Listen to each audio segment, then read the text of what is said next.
Hello everyone, and welcome back to the Super English Talks. My name is Jara, and I'm so happy you're here with me today. If this is your very first time listening, then let me say a big warm welcome to you. You didn't just find this podcast by chance. You're here because you want to improve, you want to grow, and you want to become a better version of yourself. And that's wonderful because you're not alone. We're all on this journey of learning together. Every single day, we share helpful lessons, stories, and tips because we believe that even a small piece of knowledge, when shared with love and care, can make a big difference in someone's life. So if you're ready to take one more step, to learn something new, to feel inspired, and to believe in your own abilities, then stay with us. Don't forget to subscribe, and let's take this journey together. One step, one day at a time. Now, in today's episode, we're going to talk about something that I know is very important to many of you. It's at the very heart of learning English: speaking naturally. When we think about speaking English, a lot of people imagine studying grammar books, memorizing long word lists, and practicing tricky verb forms. And yes, those things are important. They are the foundation. They are like the building blocks, the structure, the frame of the language. Without them, you can't build anything strong. But here's the truth. Speaking naturally is more than just rules and memorization. It's about making English smooth, comfortable, and alive. It's about talking in a way that feels easy, friendly, and real. It's about finding your voice in English, not just repeating sentences from a textbook. Think about it like this.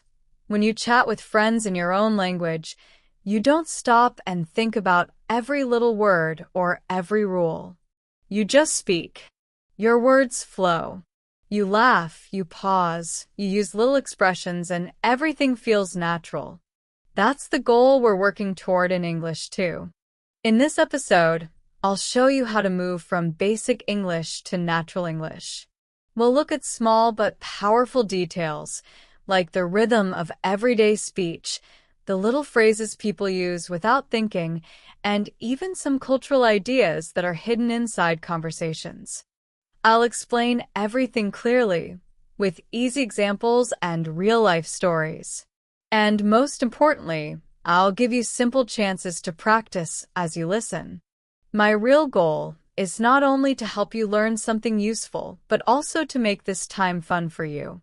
I want you to finish this episode feeling stronger, more confident, and truly excited about your English journey. So, if you're ready to begin, get comfortable. Maybe grab a cup of coffee, some tea, or your favorite drink. Relax, and let's dive into this wonderful topic together. Speaking English naturally is not only possible for you, it's something you can absolutely achieve step by step. Let's get started. Learning to speak English naturally is a lot like learning to dance. At the beginning, you learn the basic steps. You memorize where to put your feet, how to move your body, and which direction to turn. But if you want to really enjoy the dance, you can't just follow the steps like a robot. You have to feel the music, let it guide you, and move with it naturally. The same is true in language learning. Think about your own language for a moment. Do you follow every single grammar rule you were taught in school every time you open your mouth to speak? Probably not. You don't stop to think. Is that the correct verb form? Is that the right structure? You simply talk. There's an easy rhythm, a natural flow, and an unsaid flexibility in how you speak. That's what makes it sound alive, friendly, and effortless. And that's exactly our goal today, to bring that same natural flow into your English. We want to move from just knowing English to really feeling English, using it in a way that feels simple, real, and completely yours. Let me share a story with you about one of my students. I'll call him Leo. Now, Leo was an excellent student. He was smart, disciplined, and very good at studying. He knew grammar rules better than most people. He had memorized long lists of irregular verbs, and his vocabulary was impressive. He could read and understand even very difficult texts in English. He could break down a complicated sentence and explain the grammar behind it like a professional teacher. But here was the problem. When it came to actually speaking, Leo struggled. Instead of talking freely, he often paused. He stopped for several seconds in the middle of a sentence because in his head he was carefully translating from his language into English. He would build his sentences step by step, word by word, almost like solving a puzzle. For example, if he wanted to say something simple like, "I'm going to the shop," he would first think, "How do I say I?" Okay, I. Then, am going, is it go or going? Going. Okay. And then to the shop. Yes, that's it. So even though he got the sentence correct, it sounded slow, unnatural, and a little robotic. You could almost hear his brain working out the grammar in real time. Once, when he wanted to tell me about his weekend, he said, "Yesterday I did go to the park." Now, that's grammatically correct, it's not wrong, but the way he said it showed he was still translating in his head, not really speaking freely. This is something many learners experience, maybe even you. There's a small but very important gap between knowing a language and using it naturally, between being book smart and being street smart. And that's exactly the gap we're trying to close together today. The good news is it's completely possible. You can absolutely learn to speak smoothly, easily, and naturally. It just takes the right kind of practice and awareness. So, let's start with one of the most important parts of natural English, the way words connect. This is something called connected speech. In written English, words are separate. There are spaces between them.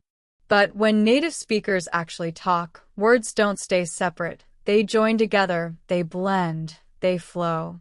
Sometimes sounds change, sometimes they disappear, and sometimes they connect in surprising ways. This is why listening to native English can feel so difficult at first. If you only listen for the individual words, you'll feel lost. It's like trying to understand a song by only hearing one note at a time. Imagine if a pop singer sang every word slowly and separately. I am go, ing, to the shop. That would sound strange, right? Real music has rhythm. The words and sounds join together into something smooth. And real English works exactly the same way. It would sound strange, right? That's because natural speech isn't just a collection of separate words. It's more like a song, where the sounds connect and flow together smoothly. English, when spoken naturally, has its own rhythm and melody, and if you can tune into that, you'll not only understand it better, but also start sounding more natural yourself. Let's explore this step by step. 1. Linking sounds. One of the most common features of natural speech is something called linking. This happens when a word ends with a consonant sound and the very next word begins with a vowel sound.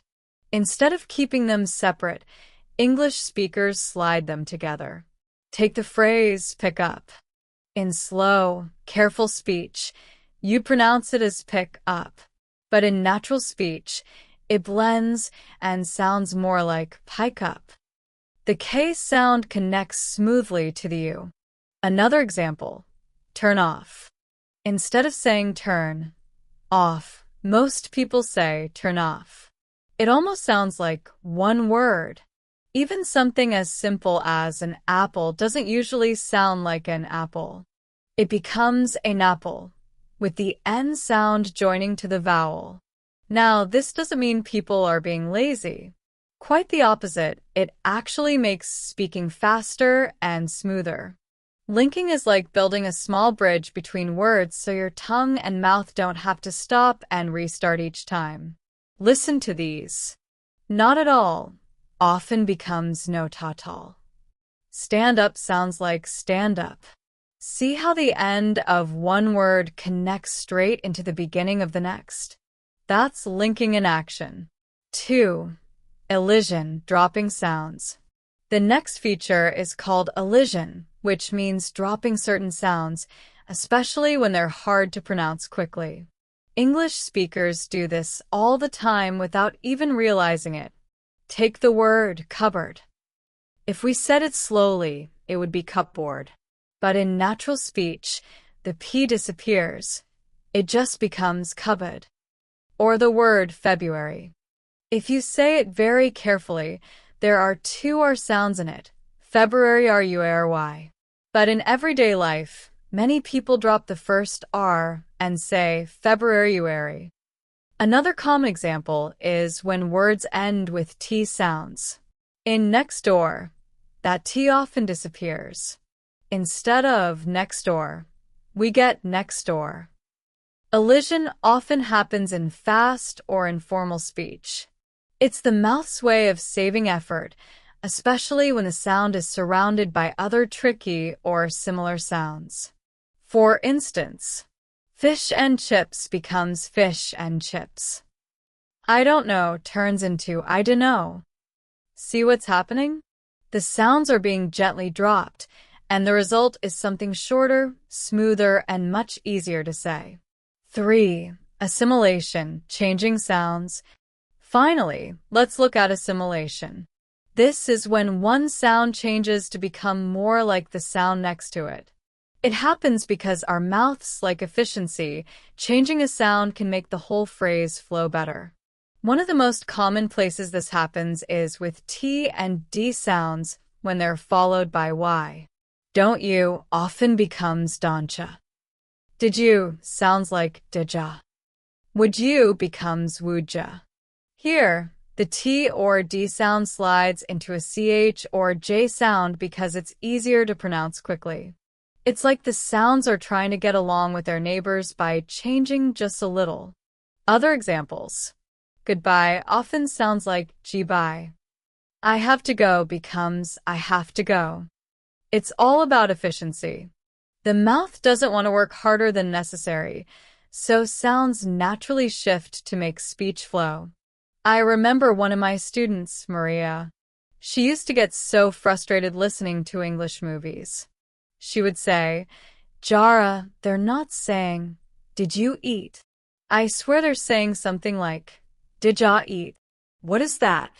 Where did the words go? And that's the perfect example of what we're talking about. Maria was hearing natural connected speech, not textbook English. At first it sounded confusing, almost like the actors were inventing new words.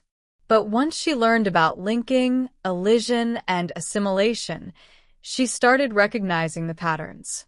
Suddenly, conversations in movies made sense, and she even started using some of those natural forms herself. And that, my friends, is the big secret. Native speakers are not changing the language. They're just using shortcuts that make speech smoother. Once you understand these shortcuts, you'll find listening easier and speaking more natural. Once Maria understood connected speech, it was like a light bulb switched on inside her head. Suddenly, she started noticing these sound connections everywhere, on TV, in songs, in conversations. And guess what? English conversations started to make so much more sense to her. It really was a game changer for her listening. Another student of mine, Ahmed, once told me that before he learned about linking sounds, he thought native speakers were just mumbling all the time. He said, Jara, I thought they were being lazy and not opening their mouths. But after practicing connected speech, he realized they weren't mumbling at all. They were just speaking in a smooth, natural way, joining words together. He told me it felt like discovering a secret code. Suddenly, he could understand so much more because he was listening for the right things. He stopped trying to catch every single separate word and started listening for the flow. And that's really what this is all about. Connected speech isn't just about talking faster. It's about talking smarter. It's about letting your words flow together like a river, smooth and natural. Let me share one more quick story with you. I was sitting in a coffee shop one day. A learner walked up to the counter and very clearly, very politely said, "I would like a cup of coffee." Of course, the barista understood them. But it took a second because that very careful, textbook style isn't exactly how people usually order in real life. Right after, a native speaker came to the counter and said, "Can I get a cup of coffee?" And the whole thing sounded almost like one word. "Can I get a cup of coffee?" The learner's eyes grew wide. They turned to me and whispered, "What did they say?" That was so fast. I explained. In natural speech, cup of often becomes cuppa, and getta becomes something like getta. So, "can I get a cup of coffee?" flows out as "can I get a cup of coffee?" Now, this doesn't mean people are being lazy. It's simply efficiency. The mouth takes the shortest path to get the words out, and the result is smooth, connected, and fast.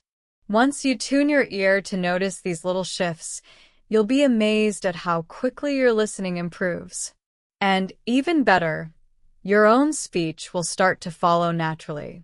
So, let's practice together for a moment. I want you to listen carefully and then try repeating after me. Don't worry about being perfect. The goal isn't to sound exactly like me yet. It's simply to practice the rhythm and smooth flow. Ready? Let's go. I need a cup of tea. Listen to how cup of becomes cuppa. Now you try. What did you do? Notice how did you turns into didya. Say it aloud. He's got to go. Listen to got to becoming gotta. Repeat it. Could you help me? Hear how could you turns into kuja. Try that one. I'm going to eat it. Going to becomes gonna, and eat it flows like eat it. Say it smoothly. That was fantastic. See how the words stop being separate and start flowing like music? The more you listen for these changes in podcasts, movies, and everyday conversation, and the more you practice copying them, the more natural your English will become. It really is like learning a hidden code. And once you know the code, everything unlocks. Listening gets easier, speaking gets smoother, and you sound more confident. Now, let's move on. Because connected speech is only one part of sounding natural. There's another really important piece of the puzzle, the words and phrases themselves. Think of natural English like a beautiful fabric, woven together with colorful threads. Those threads are expressions, idioms, phrasal verbs, and collocations. If you only translate word by word, the fabric doesn't make sense. But if you understand these natural combinations, the whole picture comes alive. So in the next part, we'll dive into those special phrases, the ones that native speakers use every single day, often without even noticing, and I'll show you how learning them can make your English sound instantly more natural and authentic. Let's begin with idioms. Idioms are like the bright jewels of the English language. They're short phrases, but their real meaning is not clear from the individual words. You can't just translate them word by word and expect them to make sense. Instead, they carry a special meaning that you simply have to learn. Idioms are powerful because they add color and personality to your speech. They make your English sound more alive, more natural, and closer to the way native speakers actually talk. And believe me, native speakers use idioms all the time, often without even noticing it. If you try to translate an idiom literally, you will almost always end up with a very funny or very confusing mistake. It's like watching a secret handshake and trying to understand it finger by finger. You'll never get it right that way. You just have to know the whole gesture. Let me tell you a story. I once worked with a colleague, we'll call him Ben. He was an excellent English learner. He could read difficult texts, write clear reports, and hold deep conversations about complicated topics. He was very, very good. One evening, as we were talking about some upcoming exams, I said casually, "I'm going to hit the books tonight. I have so much to study." Ben looked at me with complete seriousness. His forehead wrinkled and he asked, "Will the books break? You must be very strong." I had to laugh. I explained that to hit the books doesn't mean to physically punch your books. It simply means to study very hard. Ben was a little embarrassed, but we both laughed about it. And it was a perfect reminder that idioms can completely trick you if you don't know the special meaning. Now, let's go through some very common idioms that you'll hear often, and that you can even start using yourself.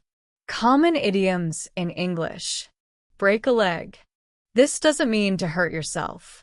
It's actually a way to say good luck, especially before a performance or an important event.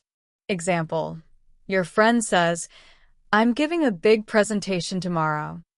You reply, "Break a leg. You'll do great." It's raining cats and dogs. No, cats and dogs are not falling from the sky. This idiom simply means it's raining very heavily.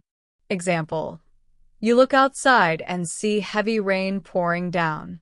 You say, "Wow, don't forget your umbrella. It's raining cats and dogs out there." Bite the bullet. This means to face something difficult or unpleasant with courage instead of avoiding it. Example, you don't want to do your homework, but you sigh and say, "Well, I guess I have to bite the bullet and finish it." Under the weather. This is a gentle way to say that you're not feeling well, maybe just a little sick. Example, if you wake up with a sore throat, you might tell your friend, "I'm feeling under the weather today, so I'll probably rest at home."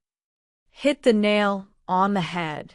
This idiom is used when someone explains something perfectly or identifies the exact truth about a problem. Example, if your colleague explains why a project failed and you completely agree, you might say, "Yes, you hit the nail on the head. That's exactly right." Now, let me share a couple more real stories to show how easy it is to get confused with idioms. One student, Liam, was visiting London for the first time. He asked for directions to a famous landmark. A kind local told him, "It's just around the corner." Liam literally started looking around the nearest street corner, expecting to see the landmark right there. But around the corner simply means very close by. He later laughed about it and said, "I thought the building was hiding around the corner, like in a cartoon." Another student, Chloe, once told me, "I have my hands full with work." Perfect use of the idiom. It means she was very busy. But then she added, "So, I cannot hold anything." She was thinking literally, like her hands were physically full. I gently explained that to have your hands full doesn't mean you're carrying objects. It just means you are extremely busy. These kinds of misunderstandings are very common, and that's okay. They're actually quite funny, and they show us why idioms are so important. If you know them, your English will sound much more natural. If you don't, you risk confusion. Idioms are like seasoning in cooking. You can cook without them, yes, but with them, the flavor is richer, more colorful, and much more enjoyable. So remember this. Idioms may feel strange at first, but the more you listen, read, and practice, the more natural they will become. And when you start using them yourself, you'll notice that your English feels more alive, more expressive, and more authentic. Now, before we move on, let me give you one more lovely idiom story. I was talking to a student named David about his new job. He said to me, "I'm really trying to learn the ropes." I understood him immediately. He meant he was learning how things are done in his new role. But then he paused, looked a little uncertain, and asked, "Are there actual ropes? Like for climbing?" We both laughed. I explained that to learn the ropes doesn't mean climbing or tying knots. It's an idiom that simply means learning the basics of a new job or skill. That's the magic of idioms. They paint pictures with words, but the pictures are not meant to be taken literally. Now, let's do a little active practice together. This is your chance to try the idioms we've just learned. I'll give you a situation, and your job is to think of the correct idiom. Ready? Let's go. Your friend is about to take a very important exam. You want to wish them good luck. What idiom would you use? The answer is break a leg. You look outside, and the rain is coming down incredibly heavily, almost like a waterfall. How would you describe this using one of our idioms? The answer is, it's raining cats and dogs. You're feeling a little sick, not seriously ill, but just not quite yourself. How could you explain this to a friend using an idiom? The answer is, I'm feeling under the weather. Finally, your team at work has to face a very unpleasant and difficult task. No one wants to do it, but it has to be done. What idiom fits this situation? The answer is, we'll just have to bite the bullet. Excellent. Don't feel like you need to use all of these idioms immediately. The best way is to start by noticing them when you hear or read them. Once you can recognize them easily, then slowly try to use one or two yourself in real conversations. It's like adding spice to your cooking. Just a little bit makes everything more flavorful. Over time, these idioms will come out naturally, without you even thinking. Phrasal verbs. Now, let's move on to something just as important. Phrasal verbs. Phrasal verbs are incredibly common in English, especially in everyday spoken language. They're formed when a verb is combined with a preposition or an adverb, or sometimes both. The tricky part is that the meaning of a phrasal verb is often quite different from the meaning of the original verb. If you don't know the phrasal verb, it can feel confusing. But once you start to notice and learn them, you'll suddenly understand so much more in conversations, TV shows, and podcasts. Let's look at some clear examples. Look up to search for information. I need to look up this unfamiliar word in the dictionary. Notice how look up is very different from just look, which simply means to see. Turn down to refuse or reject. He politely turned down the job offer because it wasn't the right fit. Again, very different from just turn, which means to rotate. Get along with, to have a good relationship with someone. Do you get along with your new colleagues at work? Come up with, to think of, or invent an idea or solution. Can you come up with a creative way to solve this problem? Put off, to delay or postpone something. Don't put off studying for your exams until the very last minute. Now, let me share a short story that shows why phrasal verbs are so important. I was once in a business meeting. We were talking about our very busy project schedule. One colleague said, "We'll have to put off the launch until next month." One of the international team members looked very confused. She whispered to me, "Put off? Does that mean we're canceling the launch completely?"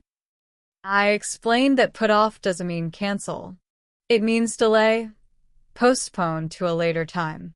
The relief on her face was immediate. She laughed and said, "Oh, thank goodness." I thought the whole project was dead. That small moment showed how missing just one phrasal verb can completely change your understanding of a conversation. Why phrasal verbs matter. Phrasal verbs are everywhere in English.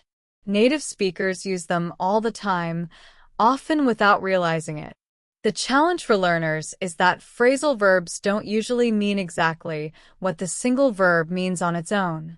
When a verb joins with a small word like up, off, out, down, or away, the meaning can change completely. That's why just translating word by word often doesn't work. You have to learn the whole phrase as one unit, almost like a new word. Let me share some real stories that show how important this is. Story 1. Put it off where? I was once in a business meeting talking about a busy project schedule. Our team leader suggested, let's put off the discussion about the budget until next week. A new team member, who wasn't a native speaker, looked totally confused. He asked very seriously, put it off where? To another room?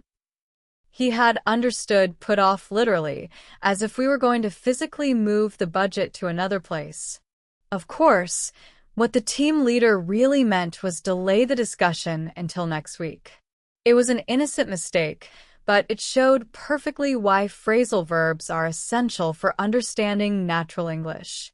Story 2. Carlos and finish up versus wrap up. Another time, I was helping a student named Carlos prepare for a job interview. He was explaining his work experience and said, I finished up my project last month. I told him, that's fine, finish up is correct. But you can also just say finished, and that's perfectly natural. Then Carlos asked, but what about wrap up? Can I use that? And I said, absolutely. Wrap up also means to complete something. In fact, it's very common in business English. For example, let's wrap up this meeting in 5 minutes. Carlos realized that phrasal verbs aren't only about one meaning. They can give different shades of meaning and even different levels of formality. That's exactly what makes them so powerful. Story 3. Sarah and call off dinner. I also remember a new colleague named Sarah. She wanted to explain that she had to cancel her dinner plans. She said, very seriously, I must call off my dinner. Now, call off is 100% correct. It does mean to cancel. But it sounded very formal in that situation. I told her, Sarah, that's fine. But in casual conversation, you'd probably hear something simpler like, I have to cancel dinner, or I have to call dinner off, or even I had to back out of dinner. She was surprised that the same meaning could be expressed in so many flexible ways. That little moment helped her see how phrasal verbs make your English sound more natural and closer to everyday speech. Story 4. My grandmother and get rid of. Here's one more story from my own life. When I was younger, I once told my grandmother, I need to get rid of these old clothes. She looked at me, a little confused, and asked, get rid of them where, dear? She thought I meant physically taking them somewhere. I explained that get rid of means throw away or dispose of something. It's a simple phrase, but if you don't know the phrasal verb, it can easily cause misunderstandings, even with family. Why this matters. These examples show something important. Phrasal verbs are not just grammar, they are shortcuts. They make speech faster, smoother, and more natural. Learning them is like learning the shortcuts in a big city. Sure, you can walk the long way around by using only formal words like postpone, complete, cancel, or dispose of. But if you know phrasal verbs like put off, wrap up, call off, and get rid of, your journey becomes much faster and you'll sound more like a native speaker. Practice time. Now, let's do a quick practice. I'll give you a situation, and you try to think of the correct phrasal verb. Your teacher says, don't underscore studying for your exams until the last minute. Answer. Put off, meaning delay. Your manager says, let's underscore this meeting. It's getting late. Answer. Wrap up, meaning finish. Your friend says, I had to underscore my weekend trip because of the bad weather. Answer. Call off, meaning cancel. You're cleaning your room and say, I need to underscore these old papers. Answer. Get rid of, meaning throw away. Fantastic. Practicing like this will help. Now, let's turn our attention to collocations. These are natural pairings of words, combinations that just sound right to native speakers. A collocation is when two or more words are often used together in a way that feels natural. If you use the wrong combination, it may not be wrong in grammar, but it will sound unusual or unnatural. For example, in English we always say make a decision, not do a decision. We say take a photo, not make a photo. These little pairings are like secret codes that make your English sound smooth and authentic. Think of collocations as the salt and pepper of language. Salt and pepper just belong together. You rarely see salt and sugar on the table. It's the same in English. Certain words naturally belong together. Story. I did a big mistake. I once heard a very eager English learner give a short talk in class. She said, I did a big mistake in my presentation today. Now, I understood her meaning immediately. Everyone did. But the phrase sounded a little unusual. In natural English, we would say, I made a big mistake. It was a small difference, but it clearly showed how collocations can make your English either sound very natural or a little awkward. Common types of collocations. Let's break this down into 3 very common types. 1. Adjective plus noun. These are extremely common. For example, heavy rain, not strong rain. Strong tea, but not heavy tea. Big mistake, more natural than large mistake. Deep sleep, not strong sleep. Fast food, not quick food. Quick glance, not fast glance. Notice how it's not just about grammar, it's about what people are used to hearing. 2. Verb plus noun. These are also very important. Here are some you'll hear every day. Make a fuss, not do a fuss. Take a break, not have a break, though have a coffee break is fine. Do your homework, not make your homework. Pay attention, not give attention. Catch a cold, not receive a cold. Lose your temper, not drop your temper. Break a promise, not smash a promise. 3.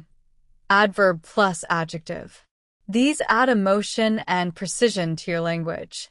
For example, highly recommend, not very recommend. Fully aware, not completely aware, though that's close. Bitterly cold, not very cold, which is weaker. Absolutely furious, much stronger than very angry. Badly damaged, not heavily damaged, though that exists. Ridiculously expensive, more vivid than just very expensive. Why collocations matter. Collocations make your English sound natural, the way real conversations actually happen. Flow smoothly, like a melody where the notes fit perfectly together. Show fluency. They are often what separates intermediate learners from advanced ones. When you use the right collocation, it shows that you really feel the language. Practice time. Let's try a little collocation practice together. I'll give you a situation, and you try to choose the natural phrase. You want to describe very, very heavy rain. Do you say strong rain or heavy rain? Correct. Heavy rain. You made an error in your report. Do you say do a mistake or make a mistake? Correct. Make a mistake. You're extremely cold outside in the winter. Do you say very cold or bitterly cold? Correct. Bitterly cold. Your teacher tells the class to focus. Should they say pay attention or give attention? Correct. Pay attention. The best way to master collocations is not by memorizing long lists, but by noticing them in real life. When you read a book, watch a movie, or listen to a podcast, Pay attention to how words naturally come together. Write them down in a notebook. Practice them in your own sentences. Over time, they'll become second nature. Collocations in action. For a native ear, small details show immediately that English is not someone's first language. For example, one of my students once said, "I did a big mistake." Perfectly understandable, but it sounded unusual. A native speaker would naturally say, "I made a big mistake." It's these subtle differences, these collocations, that make your English sound not only correct but truly natural. Think of it like a chef preparing a meal. Yes, you can throw random ingredients together and still make food, but a skilled chef knows exactly which flavors belong together to create a delicious gourmet dish. Collocations are those perfect pairings. I remember another time at a cafe. A tourist asked the barista, "Can I do a coffee?" The barista understood, of course, but a native speaker would say, "Can I get a coffee?" or "Can I have a coffee?" It's a tiny difference, but it's exactly these natural pairings that make your English sound effortless. Another example comes from a conversation I had with my student Hiroki. He was talking about his travel plans and said, "I want to do a trip to Japan next year." I gently suggested, "We usually say take a trip or go on a trip." His face lit up as he repeated, "Take a trip." That sounds much more natural.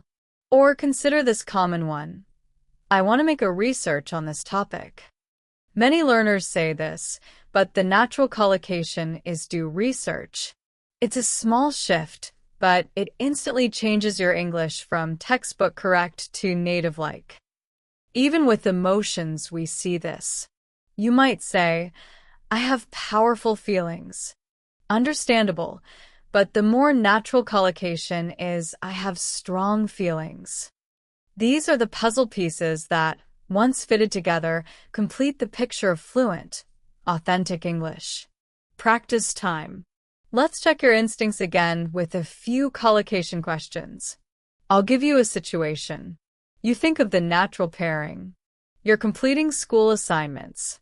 Do you make homework or do homework? Correct. Do homework. You need to rest for a few minutes. Do you make a break or take a break? Correct. Take a break. You want your friend to really listen carefully. Do you say give attention or pay attention? Correct. Pay attention. You're deciding on something important. Do you do a decision or make a decision? Correct. Make a decision. Fantastic. Why collocations matter. Learning collocations isn't just about sounding polished. It's about building fluency, flow, and confidence. Collocations save you from stopping to think, which word should I use here? They give you ready-made word combinations that roll off your tongue naturally. The very best way to master them is not by memorizing endless lists, but by noticing them in action. Whenever you're reading, watching, or listening to English, ask yourself, which words are always appearing together? Write them down. Say them out loud. Use them in your own sentences. Before long, you'll find yourself not only recognizing them, but using them automatically, without even thinking. That's the real sign of fluency. Today, we've covered a huge amount of ground. We started with the basic building blocks of natural English, like connected speech and the flow of sounds. Then we moved into the smarter tools of communication like idioms, phrasal verbs, and collocations, the little secrets that make your English more fluent, more confident, and more alive. Each step is about moving beyond just knowing the rules to truly feeling the language. So here's my encouragement to you. Keep noticing, keep practicing, and keep enjoying this journey. The more you listen and pay attention to how native speakers really talk, the more natural your own English will become. Your brain, my dear listeners, is an astonishingly adaptable organ. Just as a muscle grows stronger with exercise, your brain rewires itself with repeated practice. At first, training yourself to think in English may feel awkward, clumsy, even exhausting. But little by little, the checkpoints disappear. The traffic jam clears, and your thoughts begin to move smoothly, directly in English, without that constant stop and translate delay. Here are a few strategies you can begin using today. Labeling objects, as I mentioned, silently name what you see. Window, desk, coffee cup. Start with the simple. Micronarration. Briefly describe what you're doing. I'm opening the door. I'm looking for my phone. Think of it like short voice notes to yourself. Dialogues in your head.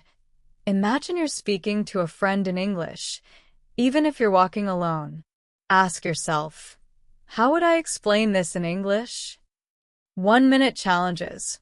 Once a day, pick a topic and speak out loud in English for 1 full minute without stopping. Don't worry about mistakes. Just keep going. Let's try a little practice right now. Imagine you've just walked into your kitchen. Say to yourself in English what you're doing. For example, I'm opening the fridge. I'm getting some water. I'm drinking a glass of water. Pause. Actually try it out loud or in your head. Notice what happens. You may hesitate. You may feel a bit stuck. That's okay. This hesitation is your brain building new pathways, new habits. With daily practice, that gap gets shorter. Your sentences come faster, and you start to feel truly fluent. And here's the key. Don't demand perfection. Your goal is not to think in perfectly polished, grammar-checked sentences. Your goal is speed, flow, and comfort. Natural grammar and vocabulary will follow with time. Think of it like learning to ride a bicycle. At first, you wobble, maybe you fall. But soon, your body finds its balance. The same is true here. Your mind finds its balance in English. Thinking in English, building the habit. Just as your brain has learned to process your native language automatically, it has the amazing ability to do the same with English. It needs regular exposure, active practice, and a little patience. Think of your brain as a muscle. The more you exercise it by thinking directly in English, the stronger and more efficient that mental pathway becomes. Here's a personal story. When I was learning Spanish, I constantly translated everything in my head. It was exhausting. One day, I decided to try something different. I labeled everything in my kitchen in Spanish. La taza for cup, el plato for plate. Then I started thinking about my grocery list in Spanish instead of translating from English. At first, it felt a little silly, but after a few weeks, I noticed a change. When I wanted to say, I need milk, the Spanish words just came naturally, without going through English first. It was a small victory, but it felt huge. This is exactly what can happen with English. Your brain can learn to think in English directly, and it's liberating. Practical exercise. Silent narration. Let's try a small practice. For the next minute, silently describe your surroundings in English. You can talk about what you see. There's a chair next to the table. What you're doing. I'm holding a pen. I'm writing notes. What you plan to do. I'll make a cup of tea. Do this without translating from your native language. Don't worry about grammar perfection. Just observe and describe in English. How does it feel? Perhaps a little strange at first, even challenging. That's perfectly normal. With consistent practice, thinking in English will gradually become natural. Intonation and emotion, the melody of English. Now, let's explore intonation, the captivating rise and fall of your voice. Intonation is the melody of your speech.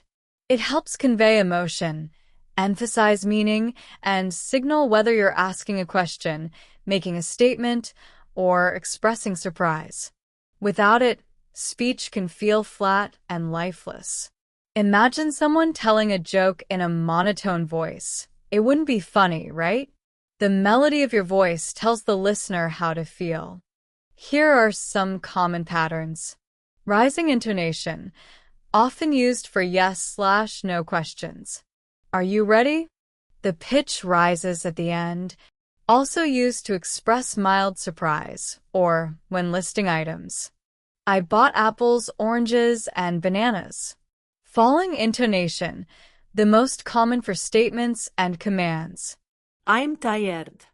Questions starting with who, what, where, when, why, how. Where are you going? Direct commands, sit down. Rising falling intonation, used for choices or strong emotions. Do you want tea or coffee? Expressing excitement, sarcasm, or strong feelings. I once worked with a student, Mia, who had excellent grammar and vocabulary, but her speech often sounded flat. When she asked, "Are you coming?" in a monotone voice, it sounded almost like a statement, not a question. People didn't immediately respond. After practicing rising intonation at the end, her questions suddenly sounded clear, natural, and engaging. She was amazed at how such a small shift completely changed how people reacted. Intonation is subtle, but it carries huge power. It's what makes your speech expressive, alive, and truly native-like. I distinctly remember a time when a friend tried to be sarcastic and witty. He said, "Oh, that was a great idea." But because his intonation was almost completely flat, no rise, no fall, it genuinely sounded like he meant it was a good idea. This caused a brief moment of confusion. Another friend, who didn't know him well, responded, "Yes, I agree. It was a great idea." This simple incident perfectly shows how critical intonation is. Tone can convey sarcasm, excitement, boredom, doubt, or joy. It can transform a polite request into a firm demand or a sincere compliment into an ironic jab. In English, your voice adds layers of meaning beyond the words themselves. Another example comes from a student of mine, Javier. He had excellent grammar, but his English always sounded flat. He was telling me about a surprise party he had planned and said, "I am very excited for the party." Every word was clear, but there was no real excitement. I asked him to imagine how he would say it in his native language with full emotion. When he repeated, "I'm so excited for the party," with a rising and falling tone on "so" and "excited," his face lit up, and his English sounded completely different. It was like magic. That's the power of letting your emotions guide your voice. Intonation practice. Now it's your turn. I'll say a phrase, and I want you to repeat it immediately, paying attention to the emotion conveyed through intonation. Don't just copy the words, copy the feeling. "Oh, really?" Express genuine surprise. Use a rising intonation at the end. "That's fantastic." Show excitement with a strong rising-falling intonation. "I'm so tired." Convey exhaustion with a falling intonation. "What are you doing?" Express curiosity. Focus on a slight falling intonation on doing. "Well done." Notice how your words now carry feeling, not just meaning. This is a huge step toward natural, expressive English. Pauses and filler words. The breath of conversation. Next, let's talk about something learners often worry about: pauses and filler words. These are completely natural and essential in real conversations. Pauses give your listener time to process what you're saying, and they give you a moment to think. Filler words like, are not mistakes. They are tools that help your speech feel smooth and human rather than robotic. Imagine a conversation where someone never pauses. Every sentence runs into the next. It feels rushed, unnatural, and exhausting to listen to. Pauses, on the other hand, create rhythm and clarity. They allow your listener to absorb your message and allow you to gather your thoughts without panic. We'll explore this more next with stories, examples, and practical exercises so you can start using natural pauses and fillers with confidence. Pauses and filler words, the natural rhythm of English. No one, not even the most skilled native speaker, talks perfectly without pausing. In real conversations, we naturally take breaks to breathe, to think, or to give the listener time to understand us. Pauses are normal. They are not mistakes. They help you sound clear, calm, and confident. We also use filler words. These are small words or sounds like or so. They don't add real meaning, but they give you a moment to think. They help you organize your ideas, find the right words, or prepare your next sentence. The key is to use pauses and fillers wisely. Too many fillers, or speaking too fast without pausing, can make you sound nervous or unsure. A few well-placed filler words are fine. A short pause can make your English sound calm and natural. Think of pauses as the punctuation in spoken language. Just like commas or periods separate ideas in writing, pauses separate ideas when you speak. Examples of good pauses. Before a new idea. I went to the store today to buy some fresh groceries for dinner. Notice the small pause before introducing the purpose.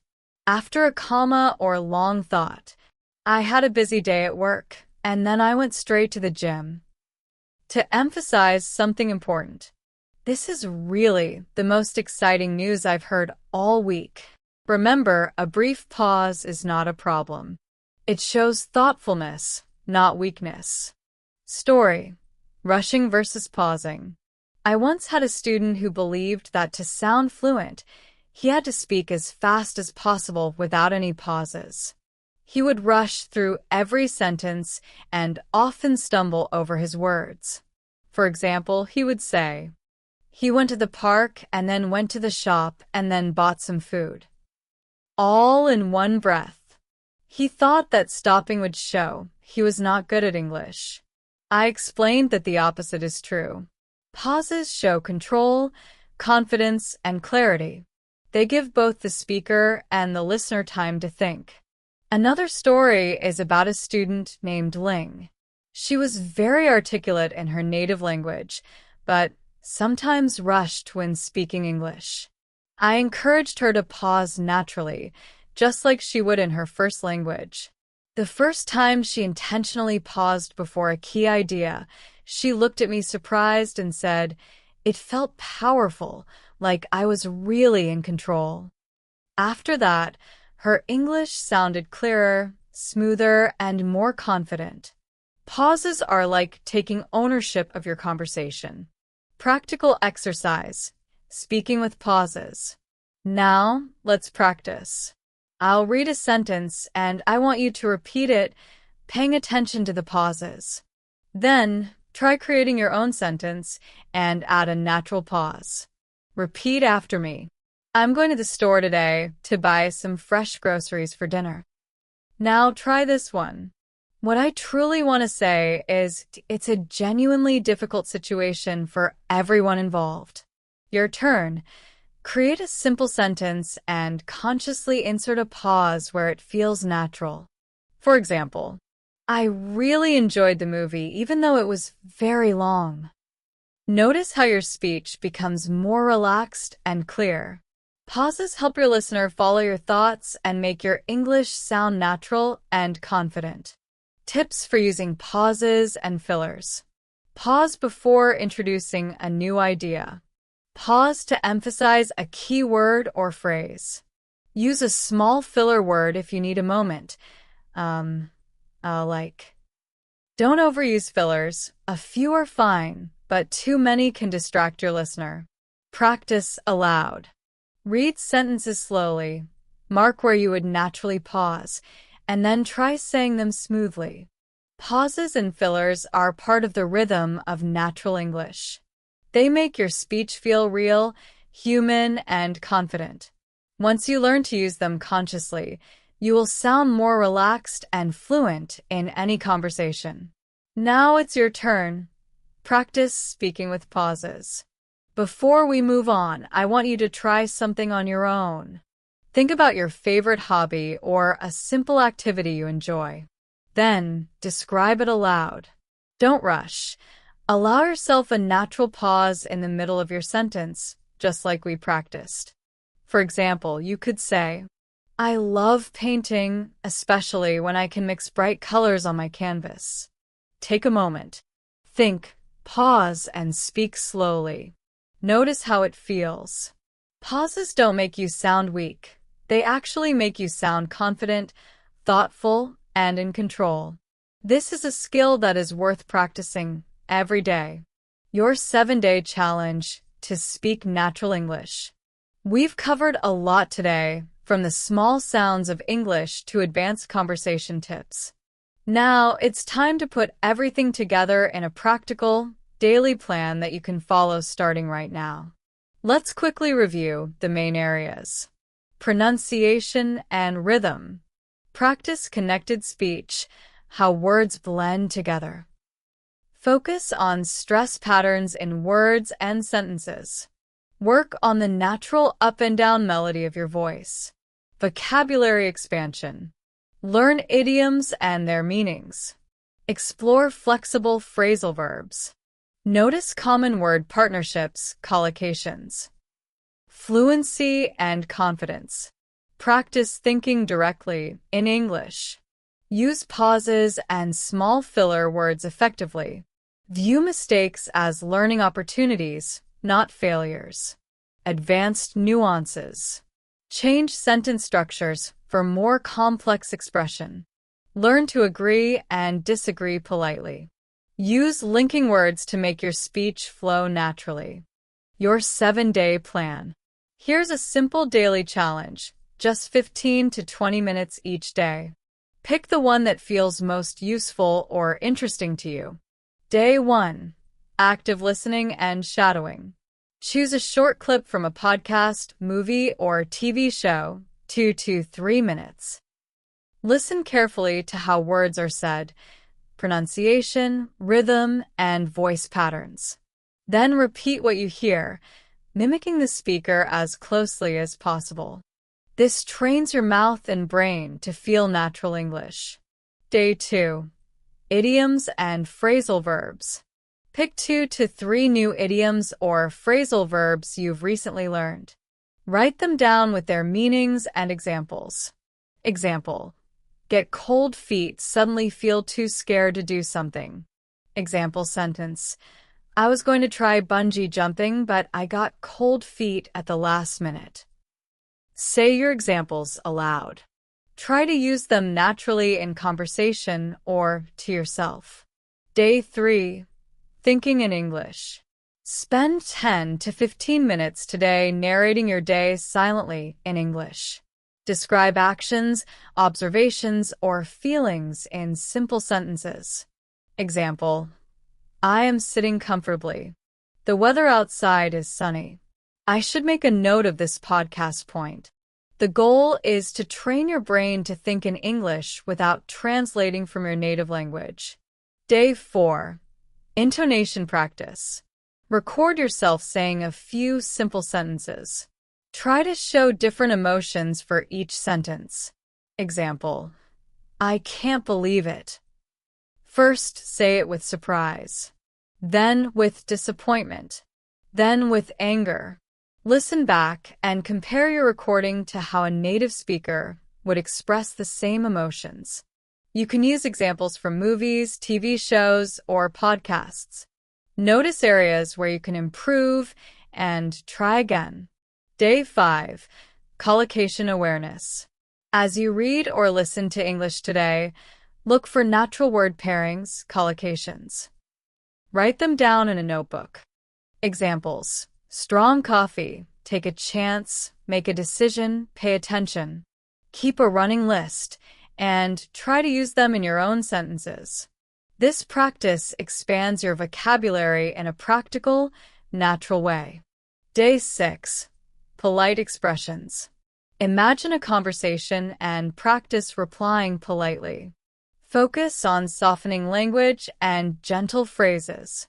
Example: if someone says, "I think we should cancel the meeting," practice responding, "I see your point, but perhaps we could just reschedule." Try to make your tone friendly and respectful, even if you disagree. Day 7. Conversation practice. Find a chance to speak English, even for a short time. Speak with A friend who knows English, a language exchange partner, a teacher, or even yourself in front of a mirror. Focus on using one or two things you've practiced this week. Smooth connected speech, a new idiom, or propè intonation. remember, consistent practice every day is more effective than long sessions once in a while. Small daily efforts are like watering a plant every day, which leads to strong growth. Final advice: keep growing confidently. Learning to speak English naturally is a continuous journey, not a destination. You've already built a strong foundation, and now it's time to add layers of naturalness. Connected speech, smooth rhythm, idioms and phrasal verbs, polite expressions, and confident pauses. Don't get discouraged by mistakes or frustration. Every sentence you say, every mistake you make, is a step forward in your learning. Celebrate small progress, because every effort counts toward fluent, natural English. The very fact that you're listening to this podcast right now shows something really important: your dedication to learning English. Just by being here, you're taking a big step towards speaking English more naturally, confidently, and with real expression. I strongly encourage you to revisit parts of this episode.